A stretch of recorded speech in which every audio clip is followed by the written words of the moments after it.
आओ आओ सब ताजी पानी पूरी खाओ, आओ आओ। एक जंगल में टूनी चिड़िया अपने पति कालू कौवे के साथ रहती थी। वह दोनों मिलकर पानी पूरी बेचते थे। उनकी पानी पूरी पूरे जंगल में मशहूर थी, इसलिए सब पक्षी उससे ही पानी पूरी खाने के लिए आते थे। वो दोनों बहुत मेहनत से पानी पूरी बनाते थे। एक दिन शहर के जंगल से एक चिड़िया उनके जंगल में आई।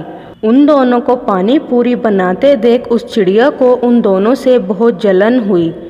एक बार टूनी चिड़िया एक डाली पर बैठी थी। तभी वह चिड़िया टूनी के पास आती है और बोलती है, टूनी कैसी हो? मैं अच्छी हूँ, तुम बताओ तुम्हारा काम कैसा चल रहा है? मेरा काम तो बहुत अच्छा चल रहा है। तुम्हारा काम कैसा चल रहा है? हम दोनों भी मेहनत करके अपने पेट भरने लायक तो पानी पूरी बेच ही देते हैं। अरे तुम दोनों तो पागल हो, सारा इतना अच्छा सामान अपनी पानी पूरी में लगाते हो। मैं तो घटिया सामान लगाकर भी इतनी अच्छी कमाई कर लेती हूँ। तुम्हें भी घटिया सामान ही लगाना चाहिए। हाँ चिड़िया, तुम ठीक कह रही हो, मैं भी आज से घटिया सामान ही लगाऊंगी। तब टूनी ने घर जाते ही घटिया सामान से पानी पूरी बनाई और वह उस पानी पूरी को बाजार में बेचने गई। सभी पक्षियों ने उसकी पानी पूरी खाई। तब अगले दिन टूनी और कालू कौवा दोनों पानी पूरी बेचने गए। उनसे पानी पूरी खाने के लिए कोई भी पक्षी नहीं आया। सुबह से शाम हो गई, लेकिन टूनी की एक भी पानी पूरी नहीं बिकी।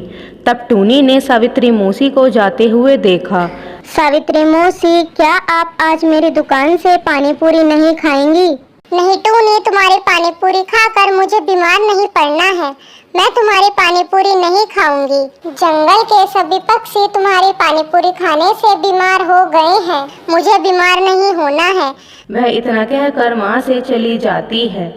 तब टूनी घर वापस आ गई और बहुत ज़्यादा रोने लगी। टूनी ने अपने लालच के कारण अपना पानी पूरी का काम खुद ही ख़त्म कर दिया।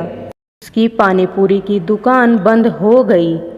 इसलिए हमें अपनी ज़िंदगी में कभी भी लालच नहीं करना चाहिए।